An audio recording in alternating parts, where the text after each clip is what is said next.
Welcome to my channel. My name is Alejandra. I am a language coach, and today I'm going to be talking about how to learn a new language during this quarantine time. These are definitely strange times, so I wanted to give you guys some guidance on how to do something new if you haven't learned a language, or if you want to get started but you just don't know how to. So I hope this video can be helpful for you, and without further ado, let's get started. Also, just a quick thing, I encourage you guys to stay until the end of this video because I'm going to be giving you guys a list of steps to follow in order for you guys to be able to know how to learn a language during this quarantine time. So please stay tuned and let's get started. Now, today we're going to be outlining a plan that works for you specifically, that you can stick to and be consistent with. One of the most important things that you need to start learning a language is get some clarity. So clarity on what you're going to study or what you're going to be learning, how, why, and everything. So that's why we're going to be talking about that today. And I'm just going to give you specific steps that you can follow in order so that you can be successful and get on this language learning journey that I hope you really enjoy. So as I mentioned, clarity is really important, and I made a video recently about how it's important to invest in both your knowledge of the language as well as practice, and that's something that I'm going to be incorporating as well in today's video. So let's get started with the first step. Okay, so the first thing that I would like for you guys to do is to choose a schedule. And within this point, we're going to go through 3 specific areas. So how many days a week are you going to be investing in your new language learning? Is it going to be twice a week, 3 times a week, 4 times a week? Choose something that you think you can stick to. Then, what specific time are you going to be choosing during the day? So is it going to be 9 o'clock, 10 o'clock, 11 o'clock? Something that is realistic for you. And then the third thing is for how long? I don't recommend that you do this for longer than an hour if you're just starting out, so that you can make it more realistic and more attainable. So if it's going to be 20 minutes, great, or 30 minutes or 40 minutes, but not longer than an hour if you're just starting out. So that's the first point. Choose a schedule and go over those 3 areas that I just mentioned. Step number 2 is going to be make a list of topics that you like to read about, listen to, and speak about. This is really important because this is what's going to make it fun and enjoyable for you to learn a language. So let me give you an example. Do you like to read blog posts about traveling or history or science? Do you like listening to stories, movies, TV series, or do you like to talk about fashion or politics? What are those specific topics that you like to consume or talk about? Please go ahead and do that. I would recommend that you choose at least 2 topics per category. So for reading, 2 topics, listening, 2 topics, and speaking, 2 topics. So step number 3, we're going to make a list of resources. What are some resources that you usually like to consume? As far as listening, do you usually listen to music or podcasts, TV series, or audiobooks? What are some resources? Choose at least 2. Same with reading. Do you usually read blog posts, books, magazines, emails? What are some resources for reading? Like I said, choose at least 2. And then as far as speaking, do you usually prefer to speak with a big group or just with one person at a time, or maybe 2 people?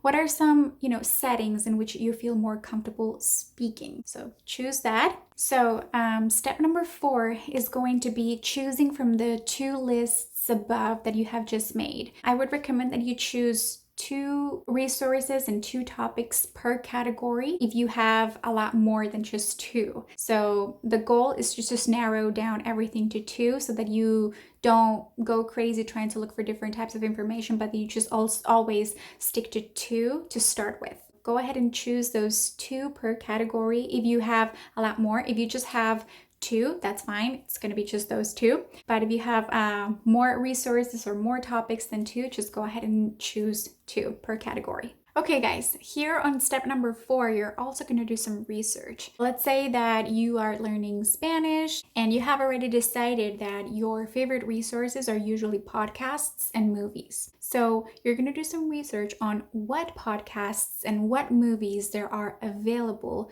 for you to practice your listening in Spanish. So you're just literally going to Google online movies to practice Spanish, podcasts to practice Spanish, and you're going to do some research. And you're also going to choose just the ones that you prefer. Ideally, just 2 per category, like I said, for listening. And you do the same with reading. So if you like, let's say, travel blog posts in English usually, then look them up in Spanish and see if you can find blog posts about traveling in Spanish if this is the language that you're learning. Once you do that, you have full resources, real resources in your target language that you're going to be able to use to practice your Spanish in this case, or your target language. Okay, so this is step number 5. This is a little bit more complicated and it requires a little bit more thinking, but trust me, it saves a lot of time and a lot of headaches. So we're going to be setting a monthly goal for your language learning. And in order to do that, we're going to ask ourselves a couple of questions. What are some things that you would like to be able to say in your target language next month? Just 30 days, that's going to be your goal to start with. Would you like to learn how to introduce yourself in your target language, or talk about your hobbies or food or sports? What are some things that you just would like to be able to say? Once you have this, think about it for a second. Let's say you want to introduce yourself or learn how to introduce yourself. If I am introducing myself, I will say, my name is Alejandra. I am 27 years old. I live in Madrid, Spain, and I like going on walks every morning. So that is a very basic introduction. And what I have noticed in that introduction is that I use the present simple tense a lot. My name is, I am, I like, etc. Right? So that means that in order for me to be able to introduce myself next month, I need to master the present simple tense. I have also noticed that I used a couple of verbs. I've used the verb to be. My name is. I am 27 years old. And I also use the verb live. I also use the verb like, right? Maybe those are 3 verbs that I can work on to learn in present simple tense. So I don't know if you're seeing a pattern, but in order for you to know what to say and what to learn and what to study, you first choose what you want to talk about. Then you analyze what linguistic aspects that would require from you, in this case, the present simple tense and a couple of verbs. And then, voila, you know what you want and you get clear on what you should be focusing on. So monthly goal, next month, you're going to be learning how to introduce yourself or talk about your hobbies or whatever, and analyze your specific linguistic needs, and you have some resources to work on it. But let's continue. This is just step 5. Okay, this one is step number 6, and here we're gonna talk about vocabulary. So as we talked about in step number 5, we set a monthly goal of, let's say, introducing yourself or talking about your favorite hobbies, etc. So we talked about exactly what you needed to learn grammar-wise, and now for step number 6, we're gonna look at that same goal and we're gonna look at exactly what we need to learn vocabulary-wise. So if you're gonna talk about how to introduce yourself, you should probably learn a little bit about maybe saying something that you like or you don't like. So if you're going to say, I like walking, so you should probably learn the word walking. Or maybe you should learn about your hobbies so that you can, when you're introducing yourself to somebody, so that, you can tell them what you actually like or what your hobbies are, etc. So that tells you what, more or less the type of vocabulary that you would need to learn. So setting a monthly goal in step number 5 is amazing because it tells you the grammar that you would need, the vocabulary that you would need, and then now you also have the resources. You chose a couple of resources earlier in the first couple of steps in order to improve your listening and reading, etc. So what you're going to be doing is you're going to do at least between 10 or 15 minutes within the schedule that you chose at the beginning of reading or listening, and you're going to try to become aware of basic words that you would need to introduce yourself, whether they're there, whether they're not. That's totally fine. If they're not in the resources that you chose, that's okay. You can literally just Google words to introduce yourself or vocabulary to introduce yourself in English or Spanish or the language that you're trying to learn. But the point is to start becoming aware, because this is just incredibly important for language learning. Awareness. Just, you have to carry everything that you're learning through out your journey of learning a language. So does that make sense? So just as a recap of step number 6, you're going to look at your monthly goal that you set previously in step number 5, and you're going to look at what words of vocabulary you would need in order to say those things correctly and successfully. And you're also going to try to notice those words in the resources by doing between 10 or 15 minutes within the schedule that you have chosen, whether it's a day or 3 times a week or twice a week, etc. But the point is that you do between 10 and 15 minutes of those things per day that you chose, and that you start noticing and becoming aware. So I hope that was not confusing, but if it is, let me know in the comments below, and I would love to be able to get back to you personally. Okay guys, now we're on step number 7. In this particular one, we're going to talk about speaking, because you have already invested a lot of time on the knowledge of the language. So we talked about grammar, vocabulary, listening, reading, etc. Now we need to do something about the speaking, because the speaking part is what's gonna help you to reinforce what you have learned. If you don't practice, you're gonna forget, and this is a fact. It's not because I'm saying that you have to do this. It's really important to practice. If you're starting out and you're not really sure how to do this, you can practice, by doing these 2 things. So the first option is talking to yourself in front of the mirror. I know this is, not super fancy and not awesome, but if you start by doing that, you can at least look at yourself, get used to your, articulators speaking this target language that you're trying to learn, and you don't feel embarrassed, because it's just going to be you and the mirror. It's definitely just going to help you to boost your confidence at first. If you have done this and you don't necessarily need to do this, your second option is to call someone that if you know anybody, to help you practice this target language. So let's say that you have a friend or someone that you know that speaks this language. You're going to call them up and set an appointment with them and ask them kindly if they would be willing to help you out with between 20 or 30 minutes of language exchange. Between 20 and 30 minutes. This is not super long. And in exchange, you can give them, hey, I can help you practice this, or I can help you with this. So offer something so that it's not just like them helping you out, but it can be something mutual and they feel more motivated to help you. Even though if they're your friends, I totally think that they would be willing to help you out. But if you don't need your mirror, that's okay, that's perfect. That means you have that confidence up.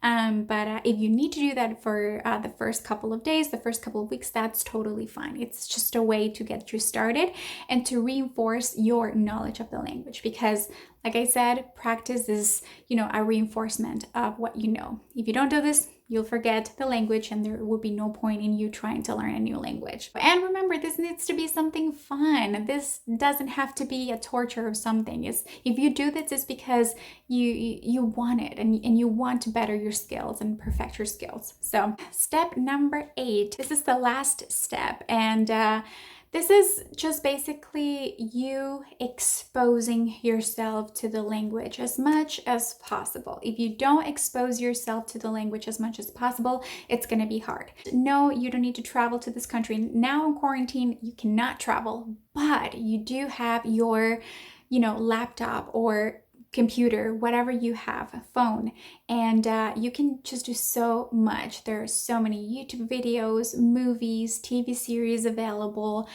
There's a lot that you can do to expose yourself to the language as much as possible. Like I said, this does not have to be anything crazy or torturous. It just needs to be something that you enjoy. So watch your favorite movie, talk to your best friend, look up somebody for a language exchange, and make it fun. Something that you can also do in this step to expose yourself to the language is to set everything up in your surroundings so that you can read things in your target language. So for example, if you use the fridge a lot, just write, fridge in your target language. The washing machine. If you're going to be cooking, try to cook in a different language as well. Look up a recipe in a different language, or the language that you're trying to learn, of course. The utensils that you would be using, look them up as well in your target language. So there are ways to make it absolutely fun and enjoyable for you. So the key is to know what you like doing. What do you like doing? Always go back to those first couple of steps that I mentioned, so that you can constantly, make it fun and enjoyable and exciting. And I guarantee that this would only help you. Also, I know quarantine and coronavirus are the trending topics of these weeks, and I just wanted to give you guys a resource down below in the description, where you can go and look at the most popular verbs that you would need to use to talk about coronavirus or quarantine, or just to be able to express these words in English or Spanish if you are trying to learn any of these two languages. Everything's in Spanish, but it has the proper translation into English in case you are, wanting to express certain things, or you just want to be able to talk about those things and just use the proper words. I'm just linking a link in the description box below, and I hope it's helpful for you guys. Okay guys, this is it for today's video. I hope you have enjoyed it and liked it, and I also just wanted to send a message of encouragement for everybody during this quarantine time. I know that things are really tough right now, and I just wanted to encourage you guys to be the best versions of yourselves, to take advantage of this time to better yourselves, to look back on this time and say, wow, like I really did invest my time well. You don't want to look back and feel like you have wasted a lot of time at home. So learn a new language, or learn a new skill that you have been wanting to learn for a long time, or spend time with family. Just things that you usually don't have a lot of time to do, and that now, because you're at home, not necessarily saying that you guys don't just have a lot of time, because we're all working from home, so I understand that, but you do have the opportunity to spend more time with family. So go ahead, do things that you would be glad you did once this is all over. And please don't forget to subscribe to my channel down below, like this video if you have, and please share it with family and friends, or those people who need to just to know how to learn a language during this quarantine time. So I love you all, and please have a great weekend, and I will see you next time.